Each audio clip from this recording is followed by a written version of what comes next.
Oi, pessoal, tudo bem? Nessa aula a gente vai ver o último método do nosso curso de avaliações de políticas.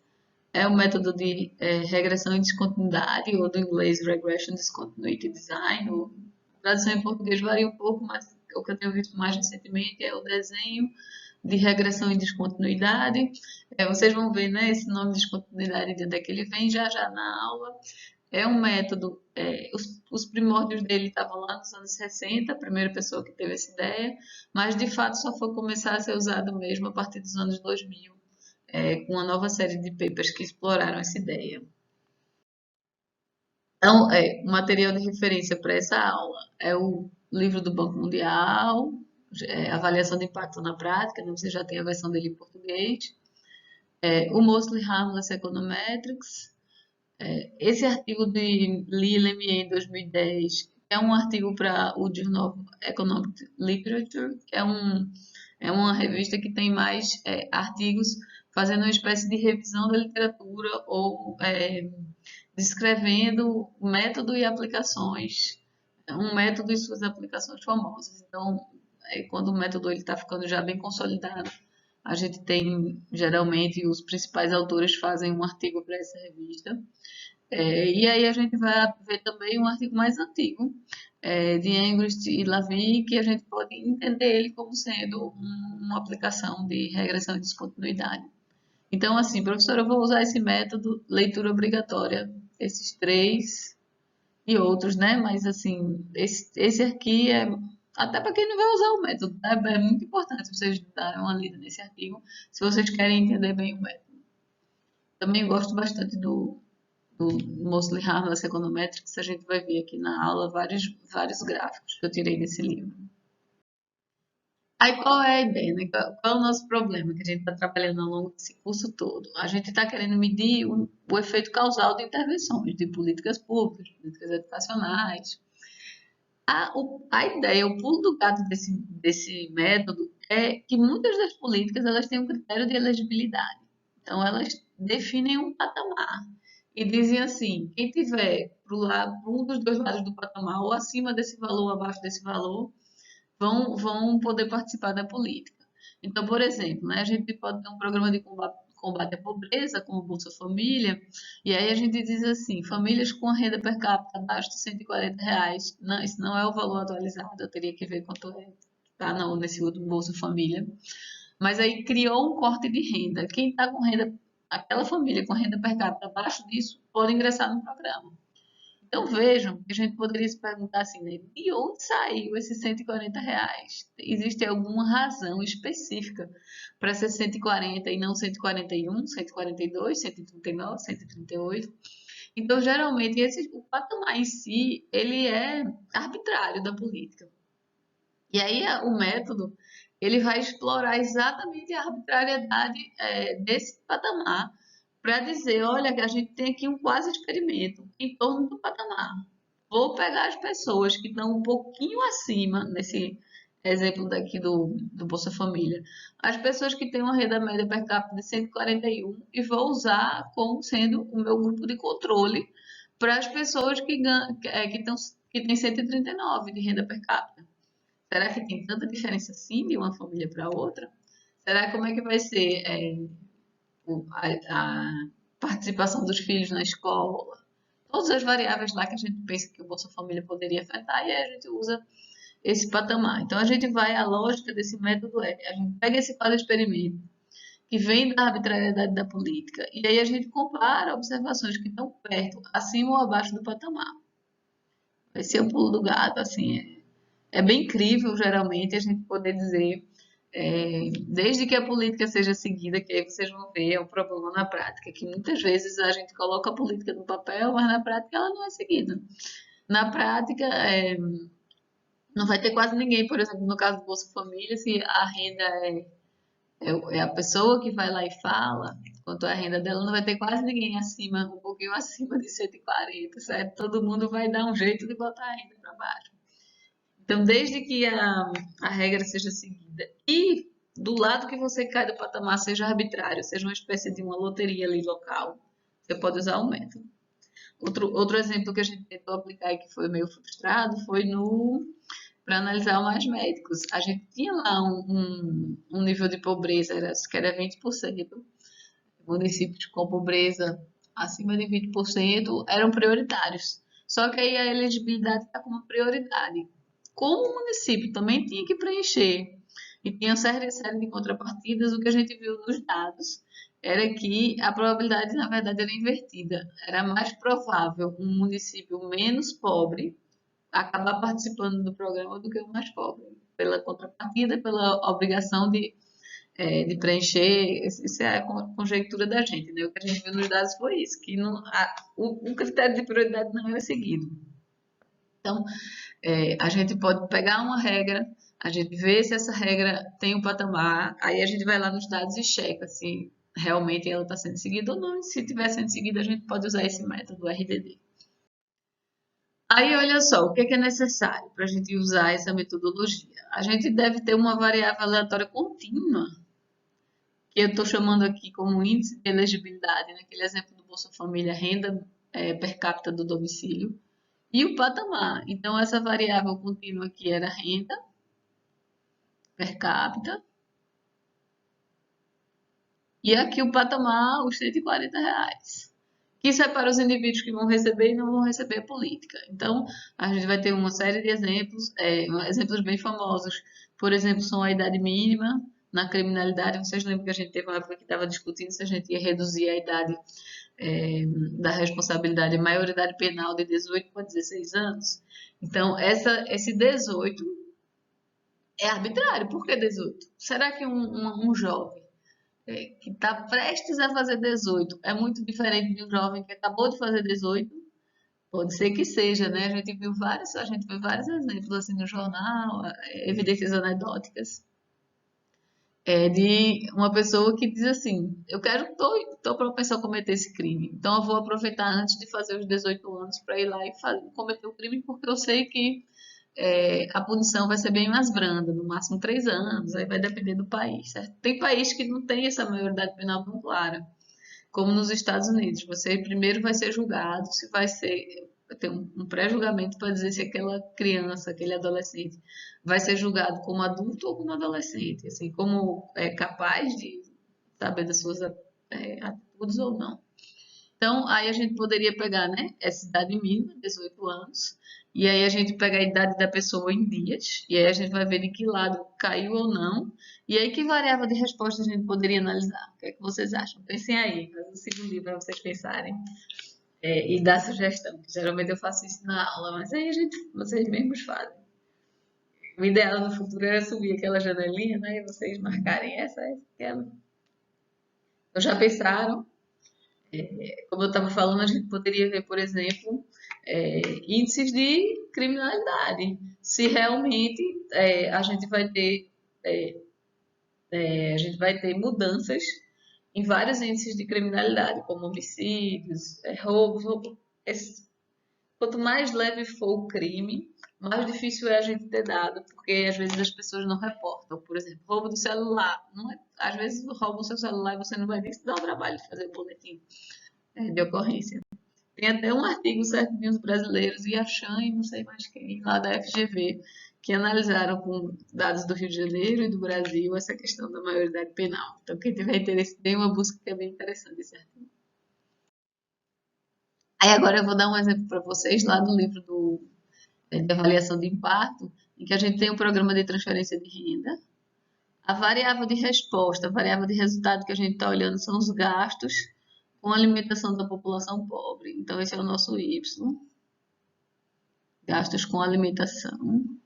E o programa tinha como alvo só os mais pobres. Então, a gente vai pegar a nossa variável, a variável que a gente chama running, a variável do índice de elegibilidade, nossa variável X, e o patamar dela é 50, nesse exemplo que eu vou dar para vocês. Aí a gente tem dados aqui do antes do programa, certo? Então, a gente tinha aqui o índice de pobreza. Vocês lembram que eu estava falando para vocês que o corte, esses dados são antes, então a gente não vai ver nada acontecendo aqui, mas o corte vai ser aqui, nesse 50. Vai definir, para baixo vai ser tratado, para cima vai ser controle. controle. Ao contrário, né? Estou viajando na maionese. Mais pobre vai entrar no programa. Então, para cima tratado, desculpem aí, para baixo controle. Certo? Então, esse método ele funciona dos dois jeitos. Não preciso ter para cima tratado e para baixo controle. Poderia ter para baixo tratado e para cima controle. Como no caso lá da renda média do Bolsa Família. E a variável y, então essa é a nossa variável x, nossa variável que tem que ser contínua, e nossa variável y, que é os gastos com pobreza. Então a gente vê que em torno do patamar, em torno dos 50, não tem nada acontecendo de especial nesse. Por que escolheram 50? Por que não escolheram 40? Poderia ser esse outro, né? Então a gente vê que não tem descontinuidade nenhuma. O gasto com comida está bem contínuo ali, está uma nuvem bem distribuída em torno dessa reta. Apesar de que a gente já sabe aqui que quanto maior for o índice de pobreza, mais está sendo gasto. Não, então eu falei para vocês errado esse índice de pobreza, né? Será o gasto está em pesos. Então quer dizer que esse índice de pobreza que eu estou me atrapalhando. Geralmente, quando a gente chama índice de pobreza, quanto maior o índice, mais pobre é. Mas aqui, ele não pode estar o índice mais pobre e está gastando mais. Então, deixa eu apagar isso aqui. No próximo slide, a gente verifica que eu tenho a figura do livro. Mas, pela minha lógica, que quanto mais baixo, se eles estão comprando menos, é porque para cá a gente tem um tratado. E vai receber a transferência de renda. Na verdade, não deveria ser o índice de pobreza, deveria ser o índice de riqueza, se for desse jeito.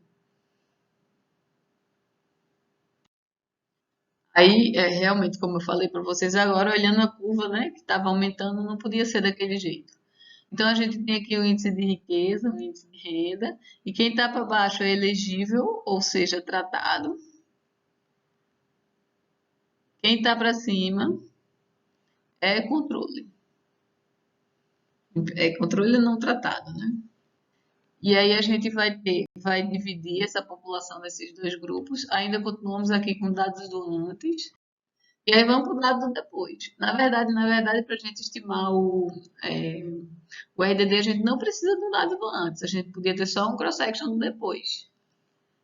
Só que se a gente tem o dado antes, fica melhor a gente convencer de que não teria razão nenhuma para ter uma descontinuidade já original em torno daquele patamar. Então, se a gente olhar depois, a gente vai ver agora, vocês estão vendo claramente em torno dos 50, tem uma mudança aqui de comportamento. Essa curva, a curva de gastos com comida ia subindo com o índice de riqueza e quando chega em torno dos 50, daqui para cá eles não receberam mais transferência de renda. Então, essas pessoas aqui que estavam com 51, elas se deram mais mal do que os que tinham esse índice em 49, porque agora esse que tinha 49 ganha transferência de renda, e aí ele está mais rico, e aí ele pode gastar mais com comida. Na verdade, todos esses podem gastar mais com comida e esses aqui não. E aí, essa descontinuidade, esse salto do gasto médio em torno do patamar, esse é o impacto que a gente chama de causal. Esse é o impacto. Ele botou aqui no gráfico, né, de A para B o impacto. A e B. Certo? Então, o que a gente precisa saber? A gente precisa saber esse, o valor de A e o valor de B, fazer um menos o outro. O tamanho da descontinuidade, o tamanho do salto é que vai dar um impacto para a gente. Como é que a gente vai fazer para estimar isso? É o X da questão, né? Como é que a gente vai aplicar o método.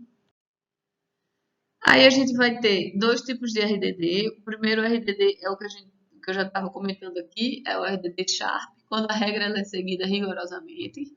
Então, define o patamar, quem está para um lado vai ser tratado, quem está para o outro vai ser controle. E a gente tem também a possibilidade de usar o Fuzzy RDD. Quando a gente tem alguns desvios da regra, algumas unidades que estão do lado do patamar que deveria receber o tratamento e não está recebendo, ou os que estão do outro lado que não deveriam receber e estão recebendo, certo? Então aí a gente vai misturar com variáveis instrumentais. Uma das razões também para a gente ter aquele aula de variáveis instrumentais nesse curso que a gente precisa para usar o Fuzzy RDD. Só para vocês verem qual é a lógica. E o que é que a gente precisa no Fuzzy RDD? A gente tem esse gráfico aqui, no painel A tem o Sharp RDD, e aqui tem a variável de score, que é o nosso índice de elegibilidade. Nesse exemplo daqui, aqui no meio seria o cutoff, ou threshold, ou patamar. E aqui é a probabilidade condicional ao índice de elegibilidade de receber tratamento. No Sharp RDD, nesse exemplo daqui, todo mundo abaixo do score está no controle. Todo mundo acima está no tratamento. Então vejam que a probabilidade de receber o tratamento, ela vai de 0 a 1. Então ela teve um salto na probabilidade, e o salto máximo que a gente pode ter na probabilidade, que a probabilidade está sempre entre 0 e 1. Nesse exemplo aqui do Fuzzy RDD, nesse segundo que eu dei aqui, está chamando de one-sided. Por quê? Porque eu só tenho a regra sendo burlada de um lado. Então, quem está abaixo do índice de elegibilidade, está todo mundo no controle. Então, a probabilidade de receber o tratamento está zero para todo mundo abaixo. Agora, para quem está acima do patamar, acima do cutoff, nem todo mundo está recebendo o tratamento. A probabilidade não é 1, não é 100% de estar no tratamento. Essa probabilidade ela vai aqui, ó. Se aqui é 0,5, tá por aqui em 0,25. Então, essa probabilidade no cutoff, ela não é 100%. O que a gente precisa para esse método é ter esse salto. Se esse salto existe, então a gente pode usar. A gente poderia ter um caso que não é one-sided. A gente poderia ter também, eu não sei porque eu não botei aqui. A gente poderia ter aqui o score. Aqui é a probabilidade de tratamento, dado X. O X é o score. A gente poderia ter alguma coisa assim, ó.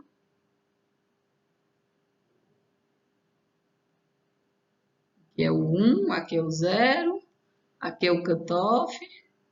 Cutoff que eu não consigo nem ver o 0 aqui pelo visto no gráfico. E aí a gente poderia ter a probabilidade de tratamento, ela poderia crescer, ela não tem que ser 0 aqui. Ela poderia ir crescendo à medida que a gente se aproxima do cutoff. Novamente, o que a gente precisa do método é que tenha um salto, que essa probabilidade aumente. O que eu fiz o que a gente fez quando a gente estimou os mais médicos era que na verdade era invertido, certo? Era o que a gente esperava, estava acontecendo ao contrário. Então, assim, já não fazia nem sentido aquele critério de elegibilidade. Aí a gente desistiu, a gente estimou por diferença e diferença, com associado ao score de propensão. Aí vamos ver agora, então, vamos focar no início da aula no Sharp, depois a gente vai pro Fuzzy.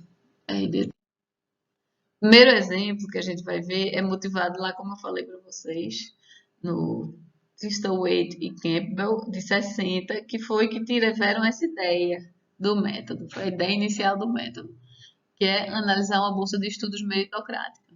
Então, imagine que essa bolsa, ela pega os meritocráticos, então pega os melhores alunos e vai dar uma bolsa para ela. Digamos, aqueles que têm nota 8 vão receber uma bolsa. Lá em Pernambuco eles estavam fazendo um tempo atrás umas bolsas assim não sei se era um curso de inglês ou mandava para os Estados Unidos, mas aí também não era uma nota 8, não sei como é que eles faziam. Mas a gente, aqui e acolá, a gente encontra em educação esses exemplos de bolsa meritocrática.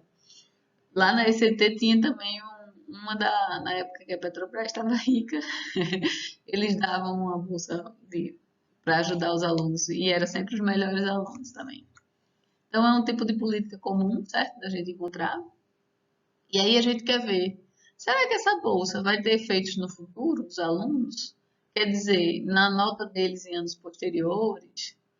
Ou, se fosse uma bolsa para o ensino médio, na probabilidade deles entrarem na universidade?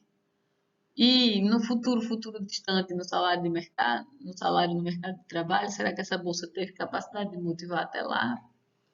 E aí a gente tem o velho problema de endogeneidade ou de viés de seleção, que a gente não vai comparar os alunos que receberam bolsa com os que não receberam, porque os alunos que com bolsa já são os melhores alunos, então eles já iam ter um resultado melhor esperado nessas variáveis, mesmo que a gente não tivesse dado bolsa nenhuma. Como é que a gente pode fazer para dissociar isso?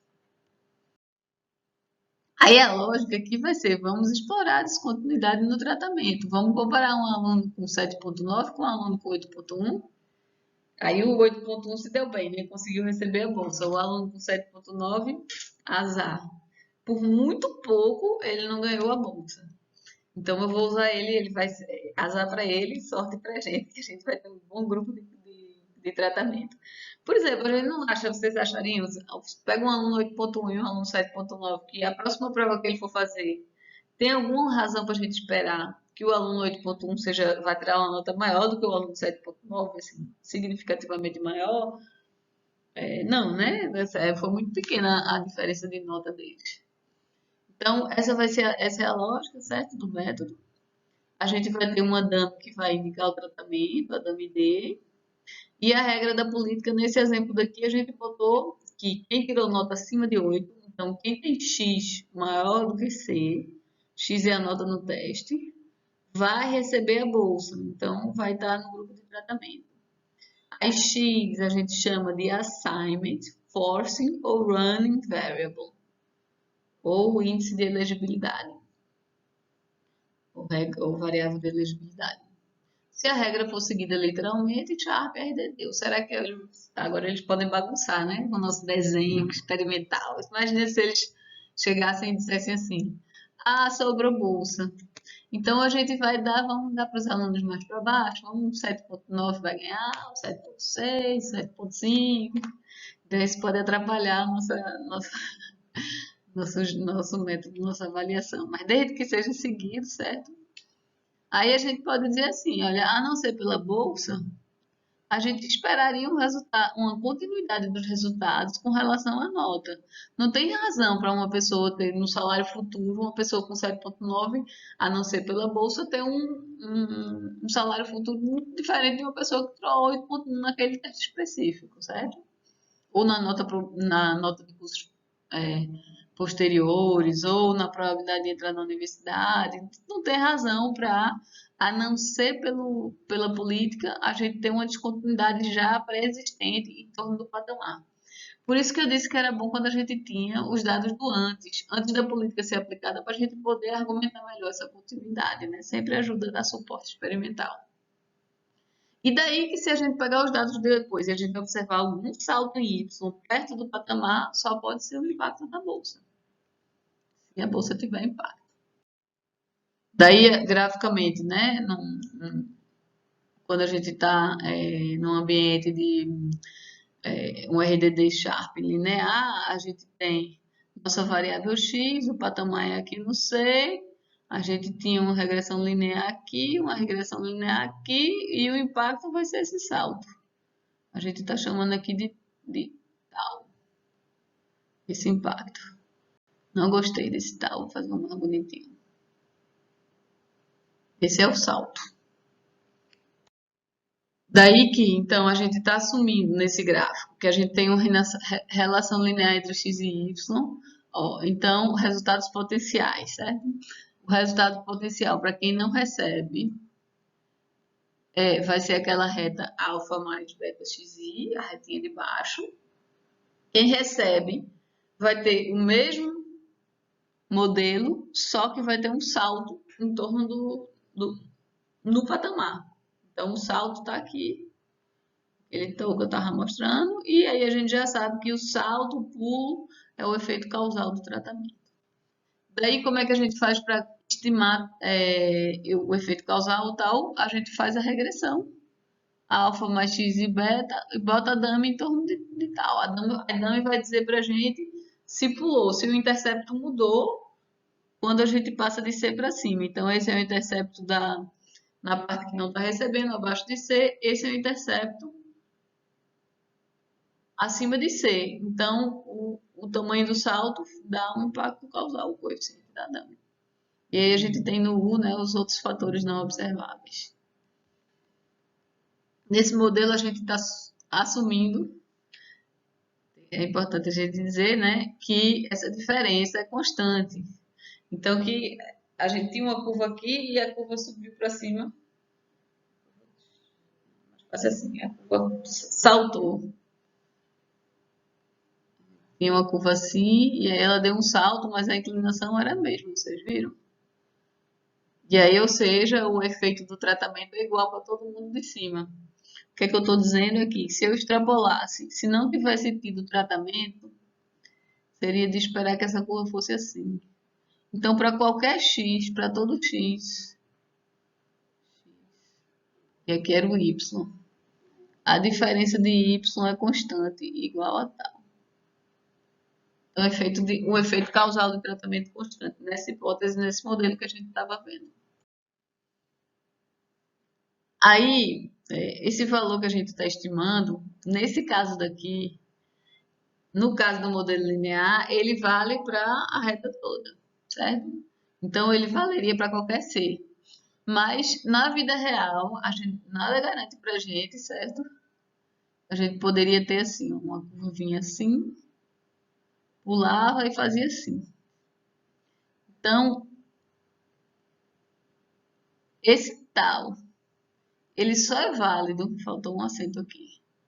Ele só é, na verdade, válido localmente, porque é quem eu tenho incrível para dizer assim para vocês. Se eu comparar o aluno de 8.1, ele é parecido com 7.9. Se eu for comparar um aluno 9 com um aluno 7, eu sei lá se ele eu posso usar como um bom tratamento para o outro. Então, a lógica desse método é que a gente consegue ter um efeito de tratamento local, impacto do tratamento. É local e perto do patamar, o que é assim, ajuda a dar credibilidade, mas por outro lado, a gente tem menos informação. Se eu mudasse, imagine que eu faço minhas estimativas com a maioridade penal de 18 anos. O que é que eu vou poder dizer sobre se eu mudasse a maioridade penal para 14? Não vou poder dizer muita coisa, porque está muito longe do patamar atual. Agora, se a gente mudar, por exemplo, de 18 para 18 e 2 meses, aí já seria mais crível a gente saber o que acontece se estiver perto do patamar. Se o impacto for constante, mas como é que a gente vai saber se é constante? Aí a gente usa todos os dados para estimar ele, certo? Se a gente acha que não é constante, a gente pode se limitando aos dados que estão perto do patamar. Só que aí a gente tem aquele problema, né? Quanto mais a gente se aproxima do patamar, mais crível é.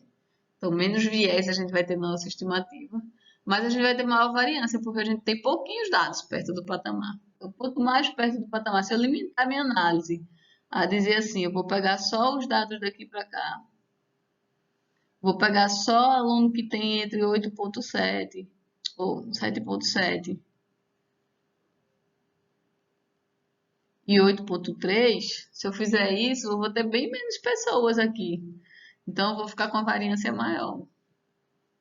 Então, uma das lógicas desse método é a gente vai usar dados longe do patamar que vão ajudar a gente a achar o efeito perto do patamar. Então, essa vai ser algo com o que a gente vai precisar se preocupar mais quando a gente usa esse método, a forma funcional, por causa dessa extrapolação que a gente vai fazer. Então, antes da gente passar para isso, né, vamos lembrar que a grande hipótese é que a gente tinha continuidade do resultado no X, dos dois resultados potenciais. Então, não havia razão nenhuma para achar que o salário no futuro ia dar um salto em torno do 7.9 ou em torno do 8 naquela prova. Certo? Então, a gente tem aqui o resultado médio potencial das pessoas que não foram tratadas e o das pessoas que foram tratadas. Aí, ou seja, quando a gente assume que essa função é constante, a gente está assumindo que o y é suave, né? Que não vai ter pulo perto de C. Porque se já tivesse pulo perto de C normalmente, como é que a gente ia assumir, né? Atribuir o salto ao resultado perto do patamar? A menos que a gente tivesse dados do antes. E aí a gente pegava o pulo que ele tinha, olhava se o pulo aumentou e aí comparava antes e depois. Existe, na verdade, esse método combinado, né? Diferenças e diferenças com o RDD. Mas supondo aqui que a gente tem só os dados de corte do depois, a gente precisa, né, justificar que esse salto não exista, que essas funções sejam contínuas. Daí que problema nosso de observação de sempre, a gente só observa a pessoa em um dos dois lados do patamar. Então a gente vai ter que extrapolar para saber como seria o comportamento dessa pessoa se ela estivesse no outro lado do patamar. Daí, como o método vai depender da capacidade de extrapolação dele, a forma funcional aqui vai ser muito importante. Algo que a gente não estava se preocupando com os outros métodos, né? A gente de vez em quando botava um quadrático, mas assim, não era tão importante para a gente. Por que é importante aqui? Vejam esse exemplo daqui, esse exemplo do Mosley-Havas Econometrics. Aqui a gente tem nossa variável x, certo? O índice de elegibilidade, nossa variável de resposta, nosso y. E aí o título desse gráfico é uma não linearidade que foi confundida com descontinuidade. Vejam, vocês estão vendo que os dados são esses pontinhos aqui. Esses pontinhos aqui são os dados. Se a gente estima um modelo simples linear, aí a gente tinha estimado essa reta embaixo, essa reta em cima, mesmo inclinação, como eu tinha falado para vocês. Daí a gente pensa, opa, teve um salto aqui em torno do patamar, se eu pegar essa média com essa. Quando de fato esses dados não tinham descontinuidade deles. Se eu tivesse estimado uma forma funcional mais flexível, que está aqui em tracejado, vocês veem que ela vai aumentando em torno do patamar e ela continua ali para cima. Então, a gente tem que ter muito cuidado, certo? Nesse método em particular, a estimação, o resultado estimado, vai depender fundamentalmente da escolha funcional. Então, a gente tem que ser tem que fazer vários testes de robustez e a gente não pode começar com uma forma funcional restritiva, um linear. A gente, se for usar um quadrático até com termo mais alto. Então, nesse exemplo aqui, a gente tem não linear, certo? Então, essa função vem aqui, olha, eu não estou traçando reta, se tratar uma reta ia ser assim e assim, né? A gente está pegando um não linear, mas ainda assim existe um impacto causal, tá aqui, esse salto em torno do x. Então, a gente tem que ter cuidado com essas relações não lineares. Daí que, então, quando a gente for especificar nosso modelo geral, em vez de a gente botar assim, y é igual a alfa mais x beta mais u, eu vou ter cuidado com esse alfa mais x beta. A gente vai botar algo mais geral. A gente vai botar, depende de uma função, e nessa função, essa função vai ser contínua em torno do patamar, e aí a descontinuidade a gente pega, ela vai entrar aqui na dummy. Antes, como a gente tinha feito um linear com a dummy pulando, né? A descontinuidade aqui não. Aqui a gente está deixando uma forma mais geral. Então, aqui seria do que a gente tinha feito antes, o alfa mais x beta. Só que aqui a gente vai ser mais flexível, mas a gente vai continuar deixando a descontinuidade como sendo do em volta do patamar. E a gente vai escolher um modelo mais geral para o F. A gente tem três opções clássicas para a gente escolher o F. Primeiro vamos continuar no modelo paramétrico, a gente vai estimar f como sendo um polinômio. Então, em vez de fazer uma reta, eu vou fazer uma quadrática, uma cúbica, uma de ordem 4.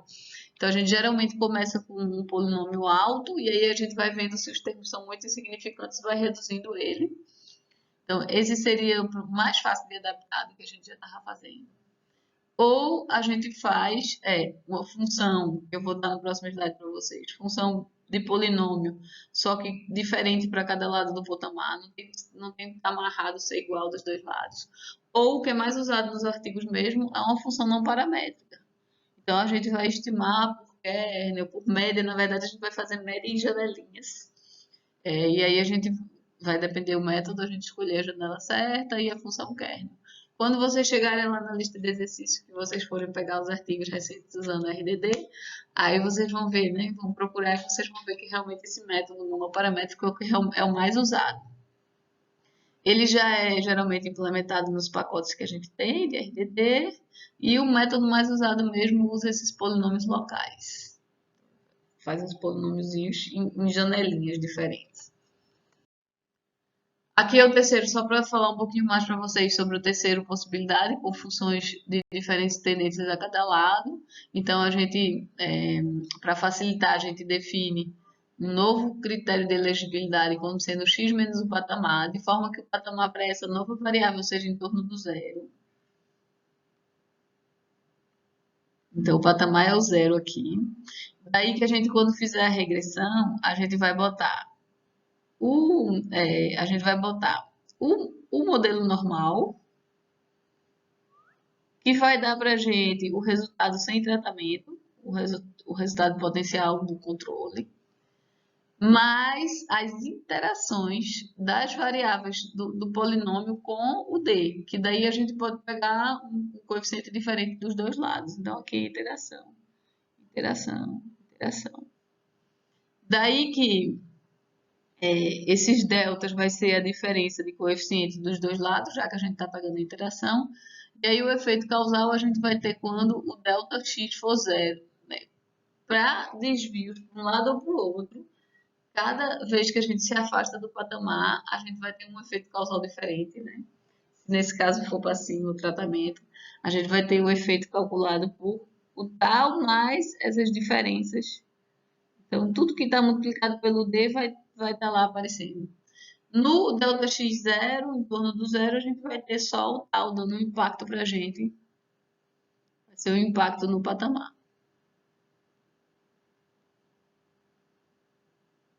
E aí vejam que aqui eu não obriguei esse impacto a ser constante, usando essa formulação mais flexível.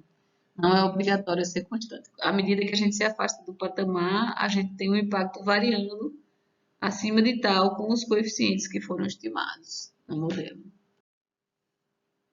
Aí vamos ver esse exemplo de Lee, 2008. Esse método RDD é muito usado na ciência política, porque exatamente o resultado de uma eleição cria para a gente um Sharp RDD.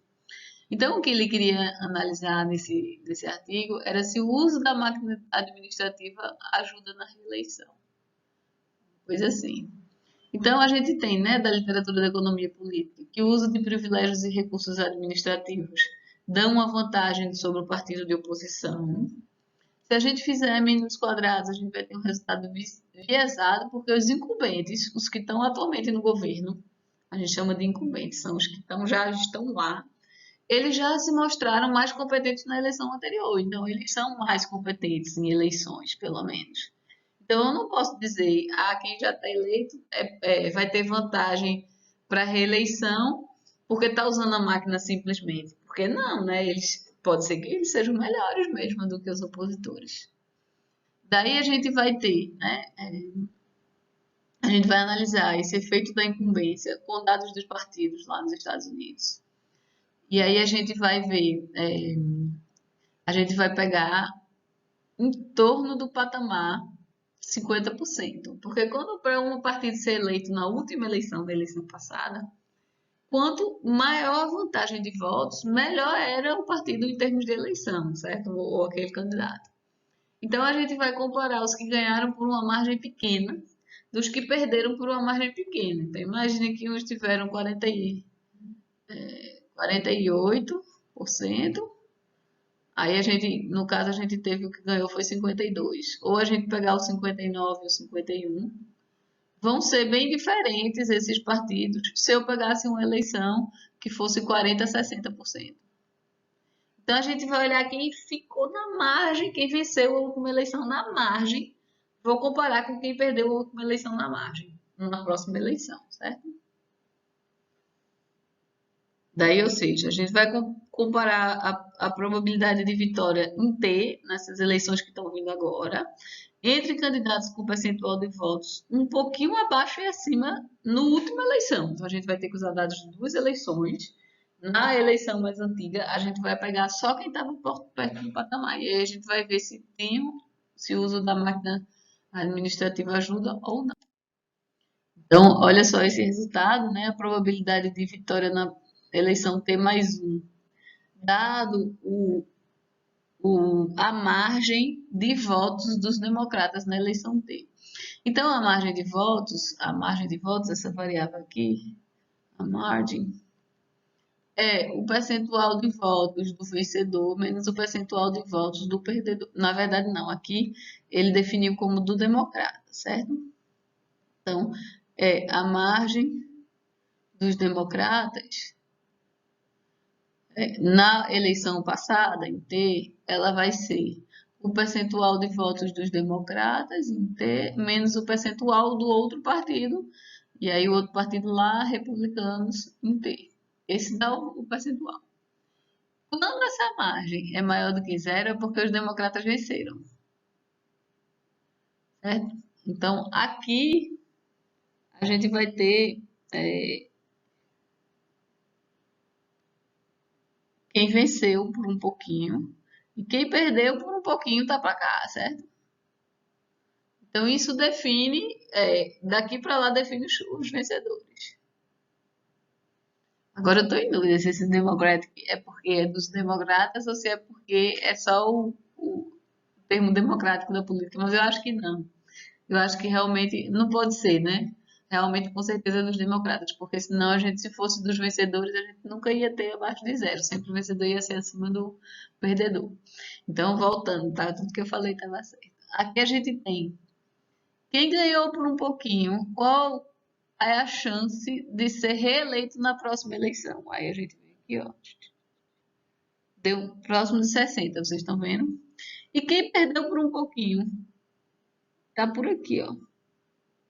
Então vejam que impacto grande. O impacto está aqui, olha só, de 60 para mais de 30 pontos percentuais na probabilidade de ser eleito no próximo. Então, aqui está 40, né? Eu botei, já tinha botado no slide. Quase 40 pontos percentuais na probabilidade de vitória de reeleição. Então, quer dizer que a gente está tendo evidência que o uso da máquina realmente ajuda na próxima eleição.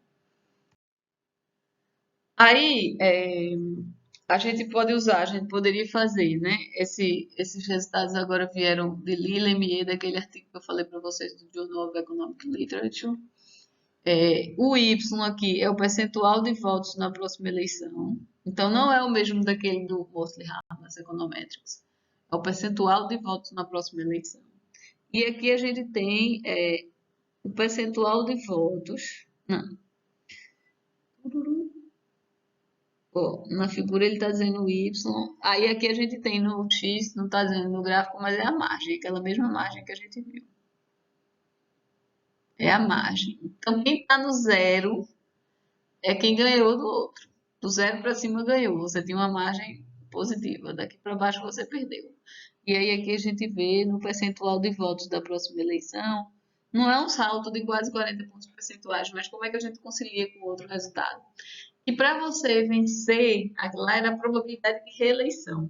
Para você vencer, você não precisa de ter um aumento, uma diferença muito grande de votos. Então, geralmente as eleições são apertadas, que um ponto percentual pode ser uma diferença enorme para vencer ou não. Aqui a gente vê o salto do percentual de votos, olha só. Vocês estão vendo aqui, não é irrelevante não, é uns 5 pontos percentuais. 5 pontos percentuais faz muita diferença na probabilidade de reeleição. Por isso que deu lá naquele outro variável y, que era a probabilidade de reeleição, estava em torno de 40 pontos percentuais. Daí, mas o que eu queria destacar para vocês com esses gráficos nesse caso daqui, a gente está fazendo por uma função não paramétrica, médias locais com 50 janelas. Então, ele divide em 50 aqui, e cada pontinho desse é a média naquele local. Aí a gente tem esse impacto. Nesse gráfico, a gente dividiu em 100 janelas, então dividiu mais aqui. Então, vocês estão vendo que tem mais bolinhas? Cada bolinha dessa é a média de uma janelinha pequenininha. E daí a gente vai ter o impacto estimado. E aí a gente pode fazer até com mais janelas. Até com 200 janelas. Veja que se for robusto mesmo, esse salto não vai variar. Quando a gente mudar de 150 a 100 janelas, vai ser bem, bem próximo. Aí aqui no texto está dizendo, bandwidth é a largura dessas janelinhas, 0.005, e aqui a gente está com 200 janelas. Aí, uma discussão do método, né? Esse método, eu falei um pouquinho sobre isso na introdução, mas é importante a gente falar, discutir bem. Porque esse método só vai ser válido se os indivíduos não puderem escolher totalmente de que lado eles vão cair do patamar. Porque a lógica que a gente está dizendo aqui é que tem uma certa chance, tem uma certa aleatoriedade em torno do patamar. Por isso que o que está embaixo é um bom candidato para o que está em cima. Eu vou dar um exemplo para vocês em que às vezes as pessoas pensam em usar o RDD, mas não é adequado. Se a gente pensar nesses modelos de taxação que a gente tem no Brasil, no exemplo simples, aí a gente tem o faturamento das empresas. É o faturamento da empresa que vai definir se ela cai em um modelo mais simples ou se ela cai em um modelo bem mais complicado de tributação. Só que, muitas vezes, aqui no Brasil, né, a empresa consegue manipular essa, consegue manipular o faturamento dela. Quer dizer, não tira nota, ou não tira nota é na forma desonesta, né? Na forma honesta, o camarada pode decidir assim, não, tá chegando perto de eu bater o patamar, é mais vantajoso para mim fechar a minha loja de forma a continuar dentro do patamar do simples. Então, de fato, o que a gente observa é que quando a gente pega lá nossos dados no Brasil de faturamento por empresa, aí imagina que aqui está o patamar do simples. Tem um espaço em que eu não vou ter nenhuma empresa. Isso aqui o histograma, certo? Então, a frequência de empresas. A gente não tem nenhuma empresa, tem um espaço em branco. Deixa eu fazer um gráfico melhor para vocês. Então, imagina que a gente estava tendo aqui. Estou fazendo inventando, certo? Não tem, então, a gente teria um histograma aqui. Mas do faturamento daqui para cima, na verdade, seria a gente esperar alto aqui próximo. Fica um espaço que a gente não vai observar nenhuma empresa daqui para lá. Esse vazio. Esse vazio é uma indicação para a gente de que tem dado faltando do lado azarado do patamar. Então, essa é uma indicação. A gente tem um teste na literatura, que é o teste de McCrary, de 2008, que ele vai dar essa desconfiança, olhando se está faltando ou não dados de um dos lados do patamar, do lado errado, né? Então, o que a gente não pode ter, então, só reforçando, a gente não pode ter uma manipulação precisa do tratamento, que a empresa consiga determinar de qual lado ela cai. Mas uma manipulação imprecisa, por exemplo, naquele exemplo da nota, se você estudar mais, você vai aumentar sua nota, mas o seu estudo não vai determinar precisamente que você vai ter 8.1 ou 7.9. Então, nesse caso é imprecisa. Então, é isso que faz com que o RDD seja um experimento aleatório local. O fato de ser impreciso é o que vai ajudar a gente a fazer um teste como se fosse um experimento aleatório, um quase experimento, O que é que a gente pode fazer? A gente pode fazer teste de balanceamento para as outras características, antes e depois do patamar, para ver, além do teste de McCrary, né, que é na variável X, a gente vai ver se tem um buraco na distribuição, uma lacuna na distribuição do X. E aqui a gente está pegando outras características e a gente vai ver se elas são parecidas dos dois lados. Do mesmo jeito que como a gente tinha lá no experimento, a gente pode incluir outras variáveis x se a gente quiser, mas a gente inclui só para melhorar a precisão, para melhorar o desvio padrão. Ela não deve afetar o impacto estimado. Ou o teste de balanceamento vai dizer que ela deve ser parecida dos dois lados do patamar, se realmente tiver uma manipulação imprecisa, ou se realmente a hipótese de identificação do RDD ela seja boa. Então, aqui é mostrando para vocês um teste de manipulação de McCrary, de 2008. E aí a gente vai ver se a gente tem descontinuidade na probabilidade em torno do patamar na variável x. Então, é na probabilidade, uma espécie do histograma ou da densidade, né, da curva de densidade. Se houver descontinuidade, então a gente vai ter o indício de que as pessoas podem escolher de que lado eles vão poder cair. Então, isso invalida ou pelo menos causa sérios riscos à validade do nosso método. Aí, usando os dados de Lee, nesse exemplo daqui, sobre reeleição, então aqui a gente tem margem de vitória, o patamar está no zero. Vocês conseguem ver que a gente tem um intervalo de confiança. Essa diferença é pequena, está dentro do intervalo de confiança. Deixa eu botar em verde para vocês verem. Essa diferença, esse salto em torno do patamar, ela é pequena para o intervalo de confiança aqui. Então, a gente não tem uma evidência significante de diferença na densidade por volta do patamar. Agora vamos começar o Fuzzy RDD.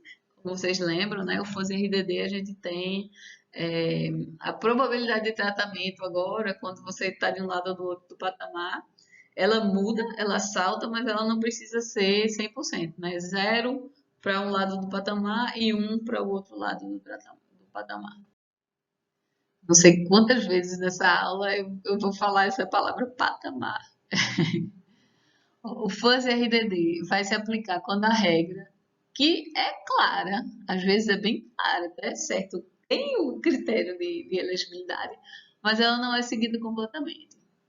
Então, o FUSE vai funcionar desde que a gente tenha um salto na probabilidade de tratamento. Então, aqui, essa é a probabilidade de tratamento, a probabilidade da SD é a dummy de tratamento que indica, desde que a gente tenha uma descontinuidade nela dos dois lados do patamar. Certo? Então, o que a gente está supondo aqui é que essas Gs elas são diferentes de zero e por simplicidade, vamos pegar lá naquele exemplo que a gente estava usando da nota, né? Se a nota fosse acima de 8, a gente ia receber a bolsa. Então, por simplicidade, a gente vai supor que acima do patamar é tratado e abaixo do patamar não é tratado. Acima do patamar tem uma probabilidade maior de ser tratada do que abaixo do patamar.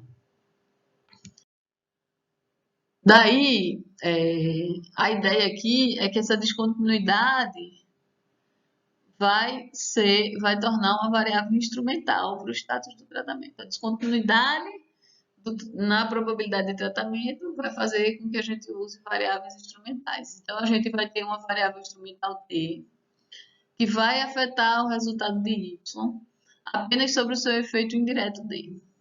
Então, nossa variável T aqui vai ser de que lado do patamar você está. De que lado do patamar você está, empurra a sua probabilidade de tratamento. Então, T e D, D é a dummy se realmente foi tratada, que aqui no FUSE a gente não tem seguindo 100%, acima do patamar é tratado. A gente vai ter gente acima do patamar que não é tratado e gente abaixo do patamar que está sendo tratado, certo? Daquela lógica, a gente só tem um salto na probabilidade. Então, a gente vai ter D e T vão ter essa relação, que do patamar para cima a probabilidade vai ser maior, vai ter esse salto aqui. Daí a gente vai fazer a estimação usando técnicas de variáveis instrumentais, a gente vai usar medidas quadradas em dois estágios. Reforçando, né, como essa, a variável dummy, o instrumento é a dummy para estar acima do patamar, a variável endógena é a dummy se recebeu ou não o tratamento. O instrumento que a gente estava chamando lá de Z, que era um instrumento, é a dummy se está acima do patamar ou não. Nesse caso aqui, a gente está dizendo acima do patamar deveria ser tratado. E o X endógeno, que não é mais X, né? Porque o X já está aqui. A variável endógena é o D, e que indica se recebeu o tratamento. A gente já tinha definido D igual a 1. Aí vamos ver esse artigo, eu acho ele bem interessante. Tem toda uma literatura, tem toda uma galera tentando entender qual é o efeito do tamanho da turma no rendimento dos alunos.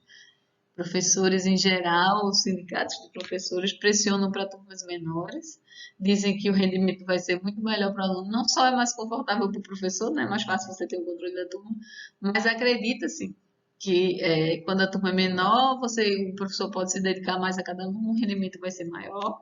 Gestores, por outro lado, querem turmas maiores porque o custo vai ser bem menor. E aí seria bom a gente saber, né, qual é o efeito. Será que o tamanho da turma ideal dependendo da série também, né, que a série vai afetar. Será que é 20, 18, 25, 30, 32? Tem estado aqui no Brasil que coloca uma regra, tem outro estado que usa outra regra. Então, essa é uma questão mundial, certo? A gente tinha os famosos experimentos STAR, eu acho que vocês já viram falar sobre esse experimento nos Estados Unidos, em que eles sortearam os alunos para o tamanho das classes. Esse artigo aqui que a gente vai ver de Angus Lavie, ele não é um experimento, ele vai usar essa lógica do RDD com dados lá em Israel.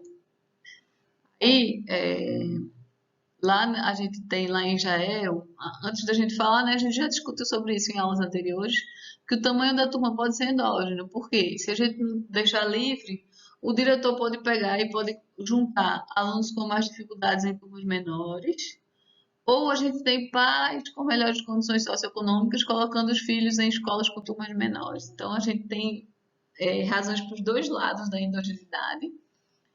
E aí, o que esse artigo vai explorar, que é o que eu estava falando para vocês, é uma regra em Israel, em que lá a turma não pode ter mais do que 40 alunos. Então, se a gente tem 40 alunos matriculados, a gente vai ter uma turma de 40 na escola.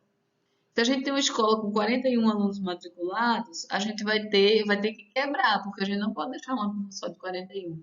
Então, aí a gente teria uma turma de 20 e outra de 21. Se a gente tiver 42, duas turmas de 22. Se a gente tiver 60, duas turmas de 30. Geralmente você quebra para ficar com tamanho igual nas duas turmas. Então, o que a gente está vendo aqui nessa aplicação desse FOSE RDD é uma extensão do que a gente tinha visto antes, em que a variável de tratamento agora, que é o tamanho da turma, ela não é mais dummy, ela pode receber vários valores, certo? Ela pode ser 40, 20, ela vai variando. E agora a gente vai ter múltiplos patamares, segundo o número de alunos. Aí a regra, na verdade, é essa. Se vocês, eu vou dar a regra para vocês, mas é aquela lógica que eu estava falando da quebra. O número, o tamanho da turma S na escola E, então é NSE, vai depender do número de matrículas na escola. Não deveria ter o S aqui, né? Deveria ter só o E na escola. E aí, como é que a gente vai fazer? A gente vai pegar o inteiro maior da divisão entre o número de matriculados por 40 e somar 1. E aí a gente divide o matriculados. Quer ver? Vamos pegar aqueles exemplos. Se tem 40, né? Se o M é igual a 40. Aí a gente vai ter 40 dividido por 1 inteiro dessa divisão. 40 menos 1 sobre 40 mais 1.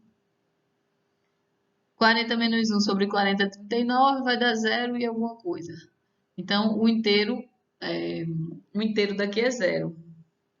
Então, a gente vai ficar com uma turma de 40. Se a gente tiver 41, aí eu vou só apagar aqui. Depois a gente faz com 60. Vamos fazer com 41 para ver o que acontece. Se a gente tem 41, aí a gente vai ter, a turma vai ser 41 dividido pelo inteiro. Inteiro de 41 menos 1, 40 sobre 40 mais 1. Aí a gente vai pegar 40 dividido por 40, vai dar 1, né? O inteiro é 1, 1 mais 1, 2, então a gente fica com 20,5. Então dá o tamanho pra gente da turma. E se for 60, como é que fica? Se for 60, aqueles 3 exemplos que a gente viu. Se for 60, aí a gente vai ter 60 dividido pelo inteiro de 59 sobre 40 mais 1. 59 sobre 40 dá 1 e alguma coisa, né? Então, esse inteiro vai ser 1. Não dá para chegar a 2. Para chegar a 2 tem que estar acima de 80. Então, 1 mais 1, 2. 60 dividido por 2, 30. Então, viram como é que funciona essa regra, né? A gente tem, em teoria, qual deveria ser o tamanho daquela turma segundo a regra de Maimonides. Daí a gente vai ter aqui a variável que indica o tratamento, que é o número de matrículas, é a nossa variável de elegibilidade, é a nossa variável running. E a variável de intensidade do tratamento é o tamanho real da turma. Qual vai ser a variável de resposta? Aí a gente tem que se perguntar, né? A gente está querendo saber o efeito do tamanho da turma no rendimento. Então, a gente vai ter que ter alguma variável de desempenho ou de rendimento dos alunos no final do ano escolar, ou numa série acima. Então, aqui nesse gráfico, deixa eu ver, viu? Quarta série, Maimônides, o tamanho real da turma. Eu não me lembro, a gente tinha dados para nota de matemática e português, certo? Eu não me lembro aqui, eu não estou conseguindo ver o que está escrito aqui. Mas só para dizer para vocês, aqui é o enrollment, então aqui é o número de matrículas que a gente tem. Número de matrículas. Ah, não, essa variável aqui, gente, desculpa, essa variável não é da variável de resposta. É para a gente ver que a regra de Maimonides está valendo. Então, aqui é o tamanho da turma. Tamanho da turma. Aí, o que a gente vê é que, vocês estão vendo que Maimonides é o tracejado. Então, ela vai ter esses saltos no tamanho da turma. Sempre que o número da turma for virando de múltiplo acima de 40. Então, aqui a gente vai ter no 40, a regra pula de uma turma de 40 para uma turma de 20. Aqui a gente vai ter, no 80, a gente vai dividir para seriam duas turmas de 40. Se a gente passa a ter 81, aí a gente vai dividir em três turmas aí a gente bota lá o número e assim sucessivamente. Então, a gente tem esses vários saltos aqui no tamanho da turma, mas vejam que a regra não é seguida completamente. Por exemplo, quando chega aqui, ó, quando a gente fica com 35 para cima, às vezes a própria escola já quebra em uma turma um pouco menor. Então a regra, ela é de uma certa forma seguida, mas não é 100%. Por isso que a gente está chamando de fuzzy. Tranquilo? Então a gente vai usar a regra de Maimonides como nosso instrumento, como instrumento para o nosso fuzzy RDD. E aí a gente vai ter a nota média do aluno, a gente vai ter outros vetores de características, a gente tem a variável endógena, que é o tamanho da turma. E só que no primeiro estágio, esse tamanho da turma, essa variável endógena, a gente vai explicar ela usando a regra de Maimonides. Escolha infeliz de cor. Esse RSE é o tamanho que seria previsto pela regra de Maimonides. Certo? Então, a exogeneidade, né, que é a nota dos alunos, ela não depende do número de alunos matriculados na escola como um todo. A escola ser grande ou pequena não tem importância, a não ser pelo fato de que você vai estar numa turma menor. Então, essa é a lógica. Aí temos os resultados de mínimos quadrados, certo? A gente vai ter aqui quinta série, leitura e matemática.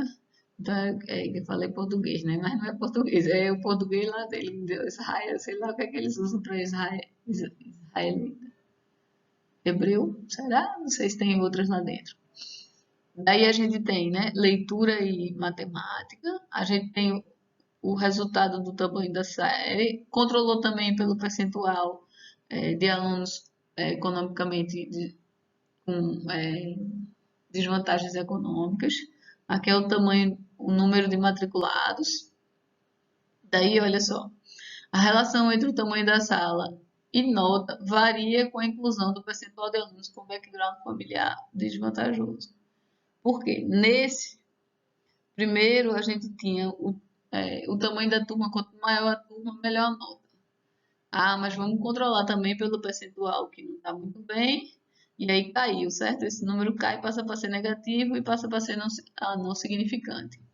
A mesma coisa a matemática, ele cai bastante. Então é importante a gente controlar pelo esse percentual em risco, porque geralmente em regiões urbanas talvez a gente tenha mais esse percentual de risco. Não me lembro exatamente qual era a explicação no artigo, mas era alguma coisa assim. E daí que quando a gente passou a controlar, a gente viu que não é significante, certo? Nem nesse, nem nesse. Nem para matemática, nem para português. Esses artigos antigos, eles não davam o p-valor. Deixa eu apagar. Deixa eu apagar os resultados sem controlar e deixar só controlando. Eles não davam para a gente o p-valor. Então, em parênteses, a gente tem o erro padrão e a gente olha geralmente aquela regra dos dois, certo? Tem que ser 2 vezes maior o coeficiente do que o erro padrão.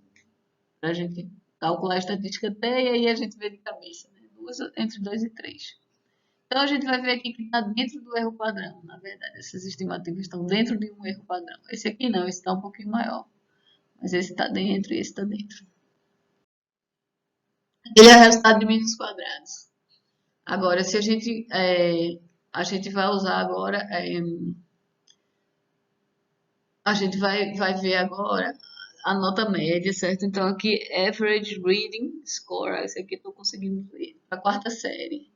E aí a gente vê o tamanho previsto pela regra de Maimonides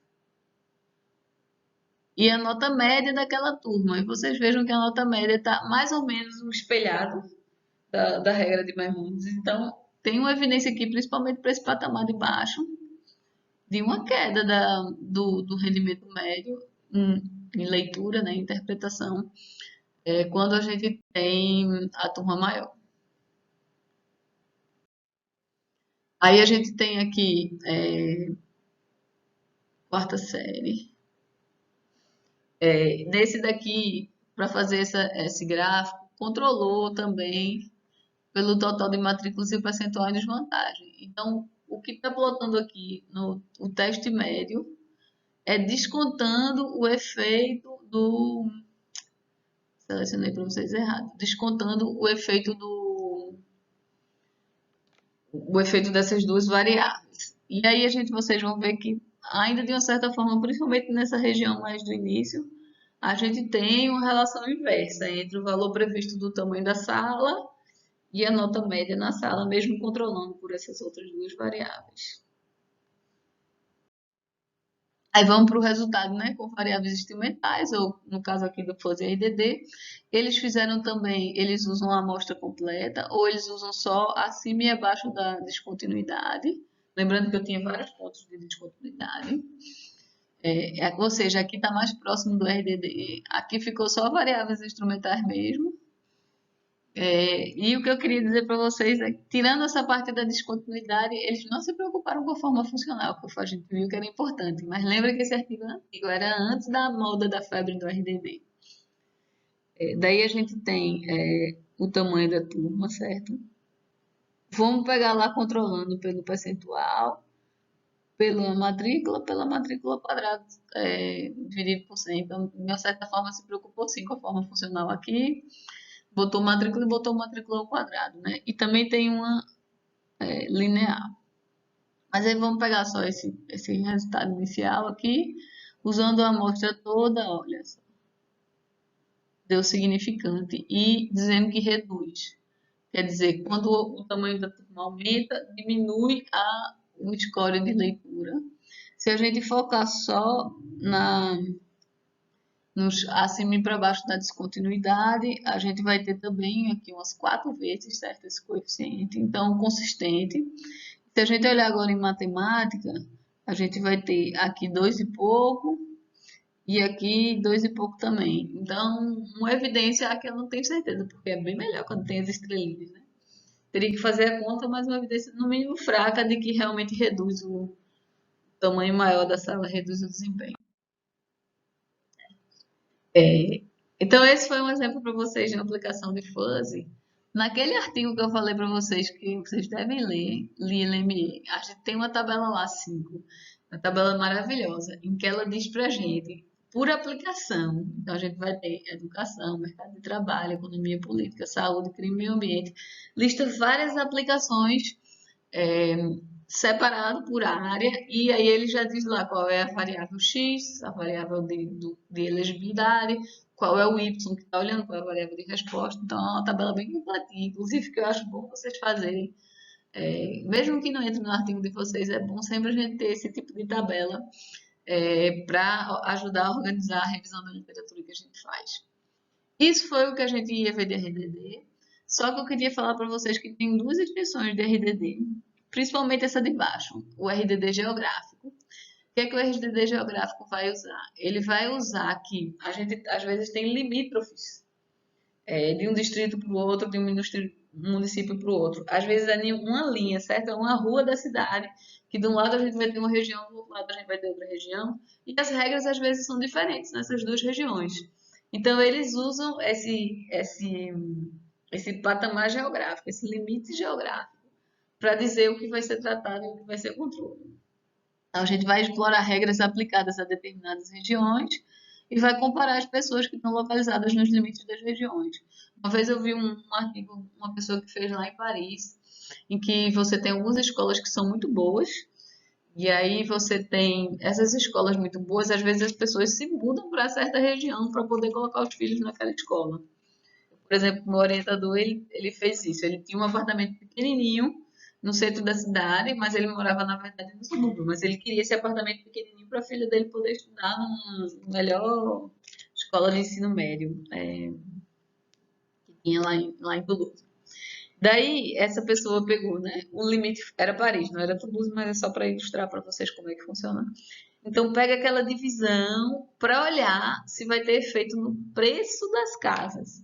Preço dos imóveis. Supondo que as imóveis de um lado para o outro da rua vão estar num ambiente parecido, e daí ele via essa regra, né? Se escolas boas, será que realmente vão ter um impacto no preço dos imóveis?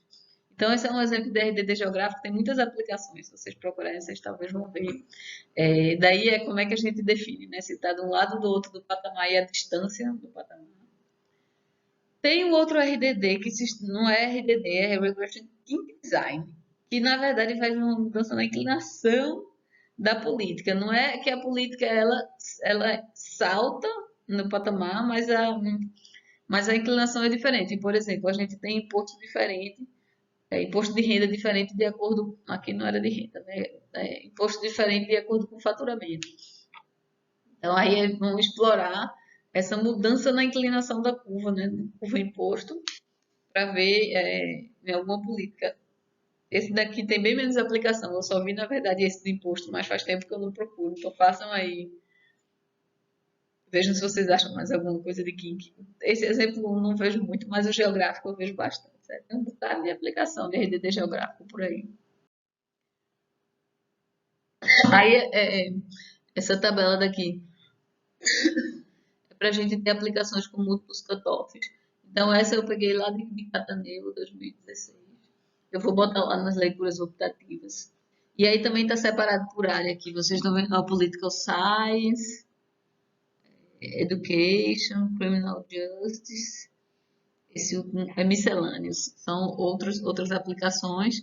E aí tem aqui a variável de outcome, a variável do score, ou a running variable, qual é o lugar, né? Estados Unidos, Reino Unido, e o número de cutoffs, para ver que tem uma série de aplicações com múltiplos cutoffs, o many, many, many, many, aí aqui diz o número de cutoffs. Então, se vocês estiverem, né, na tarefa de procurar artigo, vocês podem já pegar dessa lista daqui de Cataneu, apesar de que não está tão atualizada, né? Foi de 2016. A aula de Stata vai no vídeo separado para vocês. Vamos fazer um resumo dessa metodologia.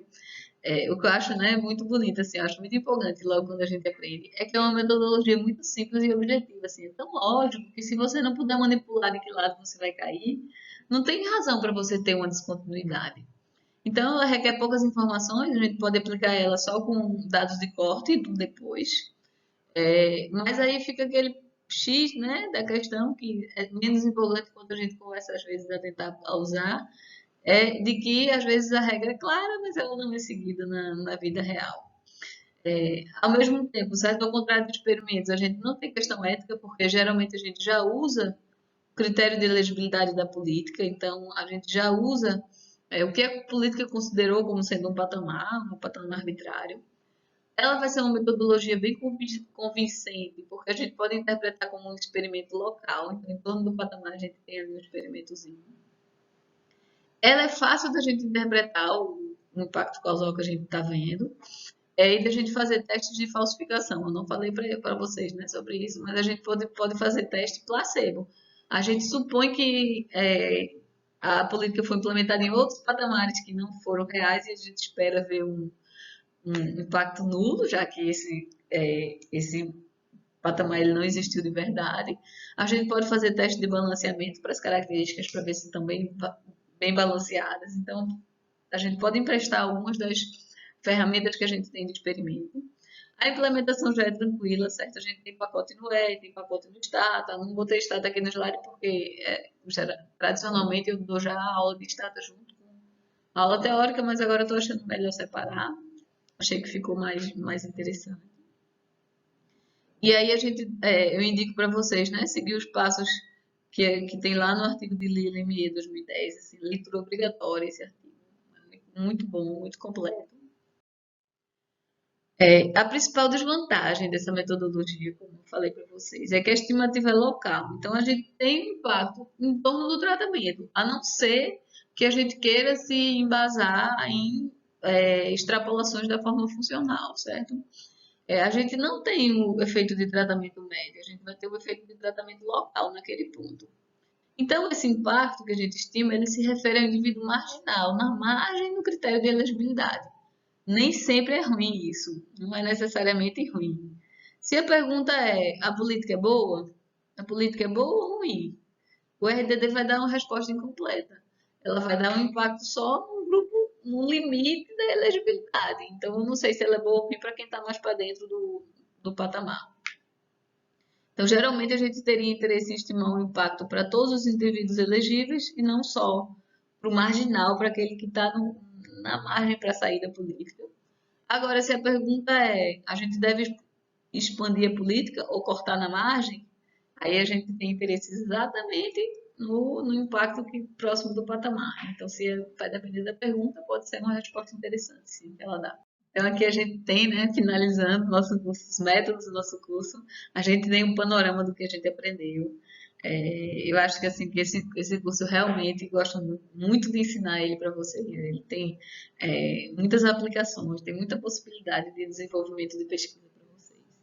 Então a gente começou lá apresentando o curso, depois a gente viu Caminhos da Política e Teoria da Mudança. Eu espero que esteja mais claro para vocês como aquela aula lá ajuda a gente a escolher os indicadores, as variáveis x e y, mais de uma até, se a gente está querendo testar o caminho da política, a gente pode escolher vários y diferentes para ver se a política realmente está seguindo o caminho que era pretendido. Aí a gente viu o nosso padrão ouro, que foram as aulas de experimentos aleatórios. Tivemos lá uma semana só de aula de estática para vocês se familiarizarem. Aí métodos mesmo começou em variáveis instrumentais, variáveis binárias, variáveis instrumentais. Se a gente tiver um bom instrumento, é um bom método, certo? Um método que resolve bastante a endogeneidade. Binária, quantílica, e score de propensão são métodos de seleção e observáveis. Então, depende da gente ter boas variáveis X, bons controles. Então, na prática, é similar à regressão múltipla, só que, claro, com algumas diferenças, certo? Então, os métodos assim que vão dar um impacto causal bom para a gente, bem incrível, né? Desde que seja um instrumento, seja realmente um instrumento válido, que não tenha manipulação, regressão de descontinuidade, assim sucessivamente. Vão ser variáveis instrumentais, diferenças e indiferenças, painel e controle sintético. A gente discutiu bastante quais são as hipóteses por trás de cada um desses métodos, mas basicamente nesses métodos que usam variáveis de mais de um período de tempo, a gente consegue se livrar do viés das variáveis, dos fatores que são constantes no tempo, mas se eles estão mudando muito no tempo, a gente não consegue se livrar deles, mas já ajuda bastante. E aí a gente viu, então a gente viu, né, quantílica, diferença e indiferença, painel e controle sintético. Como eu já falei para vocês bastante, geralmente nos artigos passados que foram desenvolvidos na disciplina, muita gente usa esses três métodos aqui, que usa dados que variam no tempo. Eu tive um ou outro, tive já gente que fez quantílica, eu já tive gente que fez binária, porque eu deixo, porque também se a pessoa às vezes já estava desenvolvendo um artigo lá desde quant 1, aí a gente continua aqui, não tem problema. Método combinado, score de propensão com diferença e indiferença. A aula de hoje, né, a gente terminou coroando com esse método que é bem interessante, bem legal, de regressão de descontinuidade. Na semana que vem, o que é que a gente vai ver? Vou selecionar alguns artigos para a gente discutir de métodos combinados, RDD com dados de tempo, diferenças e indiferenças com score de propensão. E aí a gente vai ter só um fechamento, a gente vai discutir como é que foi o curso, o que é que vocês acharam e tal, para também ter um feedback para poder melhorar para as turmas que vêm seguindo. E aí o nosso curso ainda continua um pouquinho com o desenvolvimento do artigo de vocês. Então, de aula aqui no YouTube, essa foi a última. Para quem não é meu aluno e está assistindo por acaso. Então, finalizamos aqui. Lembrando sempre, né, a pesquisa não para num ponto. Então, esses próprios métodos e outros métodos, eles vão aparecendo com o tempo. Geralmente a gente explora essas extensões e artigos de aplicações na nossa outra disciplina, seminários de avaliações em políticas públicas. Então, para quem for continuar, nos vemos no semestre que vem lá em seminários. Tchau, pessoal!